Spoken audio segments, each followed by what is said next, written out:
Hello everyone, today we are discussing about magnetic field on the axis of a circular loop or a ring or a coil। देखिए बच्चों, ये एक वाइट्सबर्ग्स law की एक applications है, इसको हम डिराइव करेंगे। तो बच्चों लुक एट दिस डायग्राम।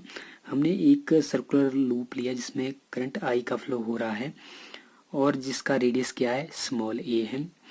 अब इस लूप से दूर कोई पॉइंट पी लिया हमने एक्स दूरी पर, ठीक है, जहाँ पर हमने मैग्नेटिक फील्ड को कैलकुलेट करना है, ठीक है।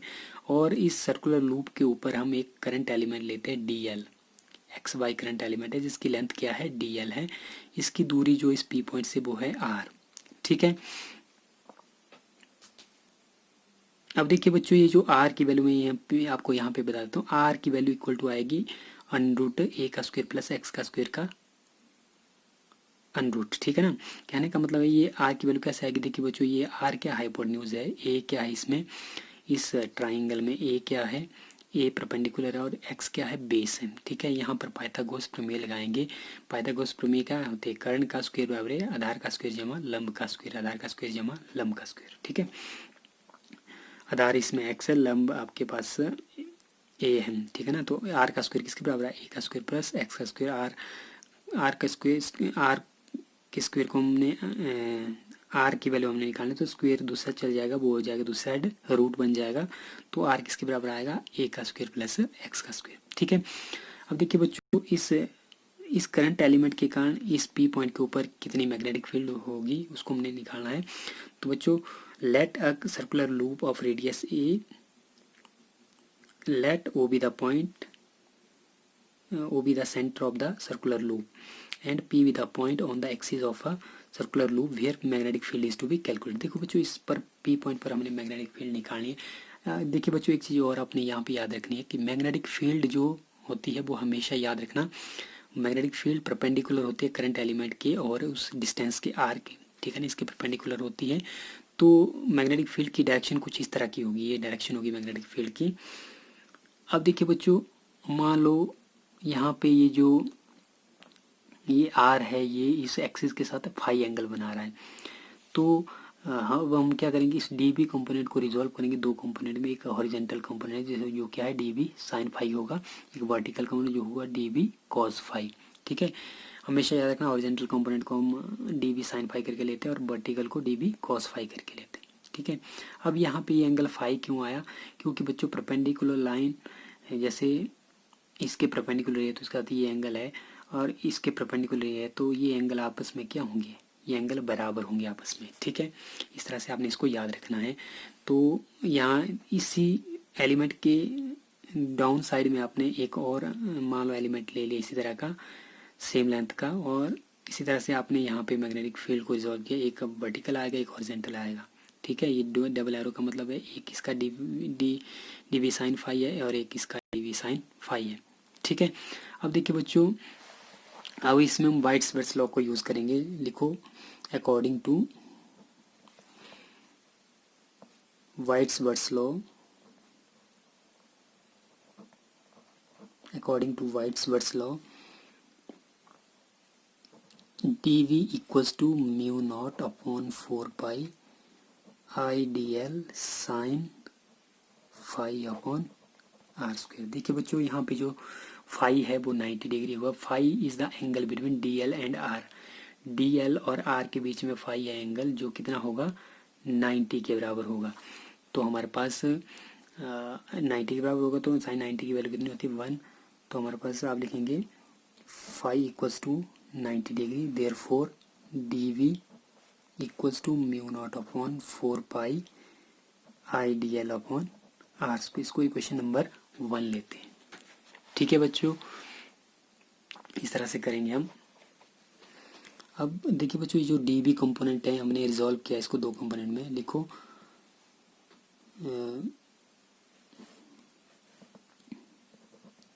अलोंग, ये आपने पी टी देना है और ये पी क्यू देना है।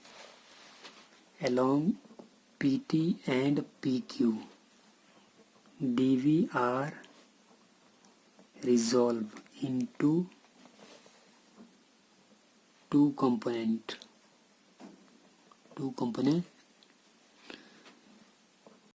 dv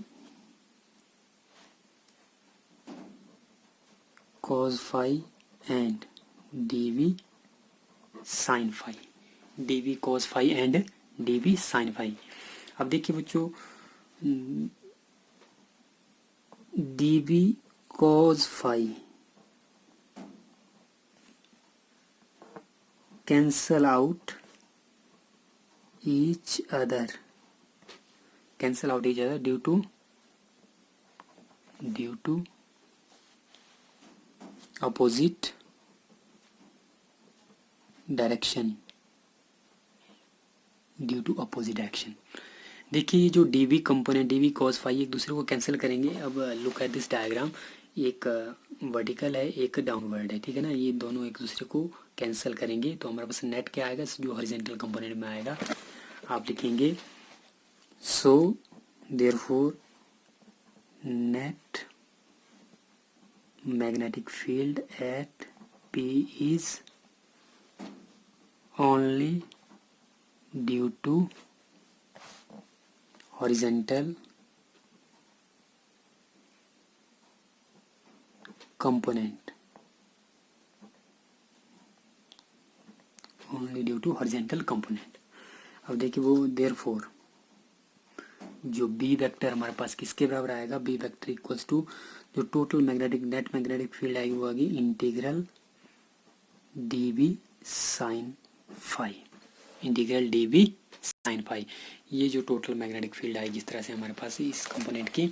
अब देखिए बच्चों, अब हम इसमें करेंगे जो हमारे पास देयरफॉर b इक्वल्स टू, अब देखिए dv की वैल्यू हम भरते हैं, इंटीग्रल dv की वैल्यू क्या है, mu not upon 4 pi I D L upon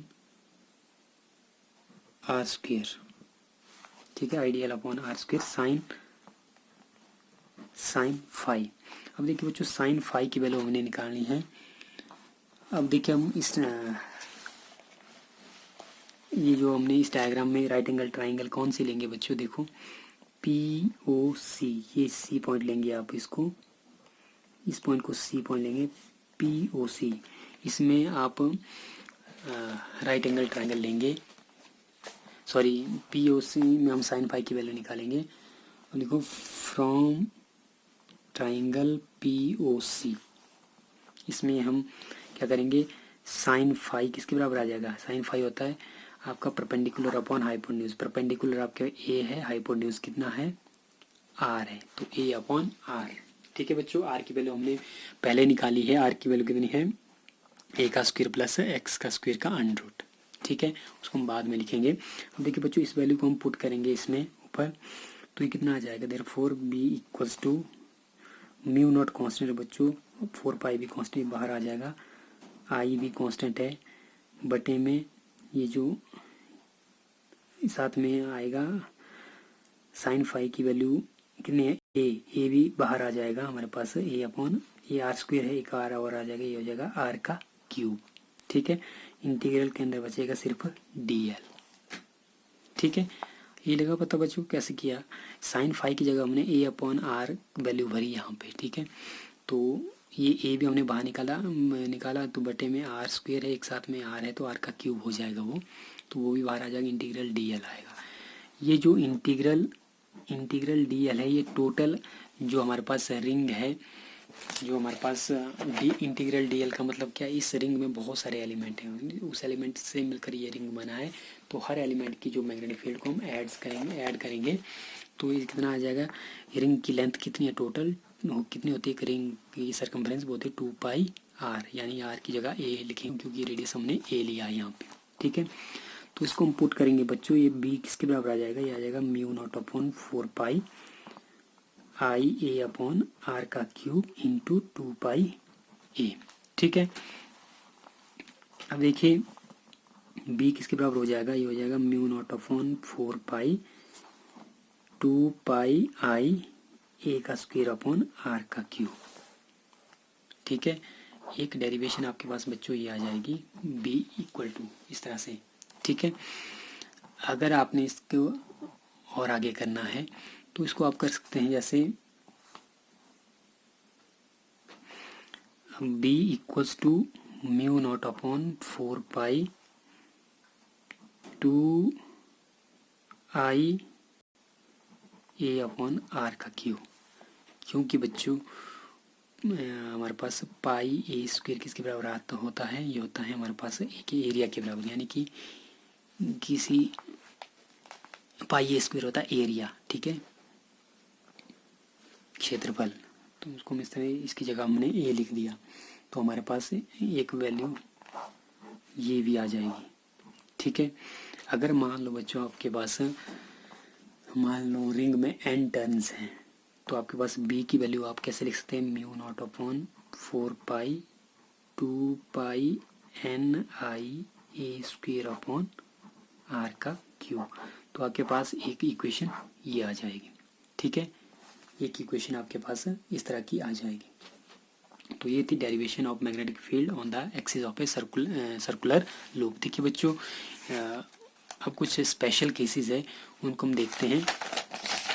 जैसे मान लो ये देखिए बच्चों, if X is much much greater than A, मतलब कहने का मतलब बच्चों अगर मान लो रिंग के रेडियस की अपेक्षा जो है पी पॉइंट की दूरी बहुत ही दूर है, यानी कि पी पॉइंट उसके रिंग रेडियस की अपेक्षा बहुत ज़्यादा दूर है, तो हम क्या करेंगे, A square can be neglected, यानी कि हम ए स्क्वेयर की वैल्यू को निगलेक्ट करेंगे as compared to X square.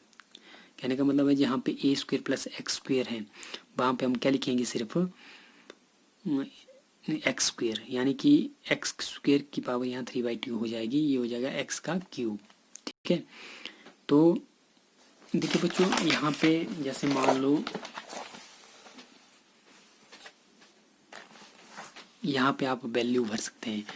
अगर आप जैसे आपके फर्स्ट जो इक्वेशन है, इस इक्वेशन में अगर आप वैल्यू भरना चाहे तो आपके पास b किसके बराबर आ जाएगा, b equals to mu not upon 4 pi 2 pi I A square upon R की वैल्यू है ए का स्क्वेयर प्लस एक्स का स्क्वेयर का अंडरूट है, अंडरूट की बात होती है 1/2, यहाँ क्यूब है तो 3/2 हो जाएगी, इस तरह से 3/2।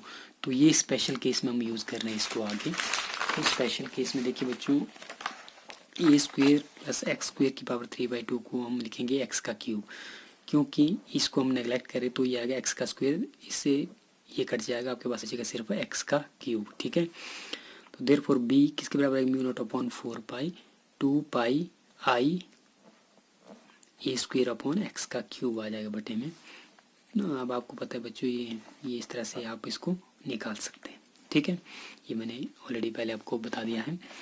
अगर मान लो बच्चों मैग्नेटिक फील्ड है the centre of the coil, coil के सेंटर में मैग्नेटिक फील्ड क्यों होगा, अब सेंटर की जब हम बात करते हैं बच्चों तो सेंटर पर जो एक्स की वैल्यू जो होगी वो क्या होगी, 0 होगी, क्योंकि कोई भी डिस्टेंस नहीं होगी पी पॉइंट की। अगर सेंटर में पी पॉइंट है तो उस केस में एक्स की वैल्यू 0 होगी, तो आपने एक्स की जगह 0 भरना है। तो आपके पास इक्वेशन आ जाएगी B is equal to mu not upon 4 pi 2 pi I R square upon A का क्यूब। तो बच्चों ये थी डेरिवेशन और काफ़ी important examination point of view से इसको आपने अच्छे तरीके से कर लेना, क्योंकि बहुत इंपॉर्टेंट है और इजी है। अगर इसके रिगार्डिंग कोई भी आपको प्रॉब्लम होती है तो आप मुझे कमेंट कर सकते हैं या मेरे व्हाट्सएप नंबर पर मुझे आप मैसेज कर सकते जो है 9817445449। सो मिलते बच्चों नेक्स्ट वीडियो में, तब तक के लिए bye bye and take care.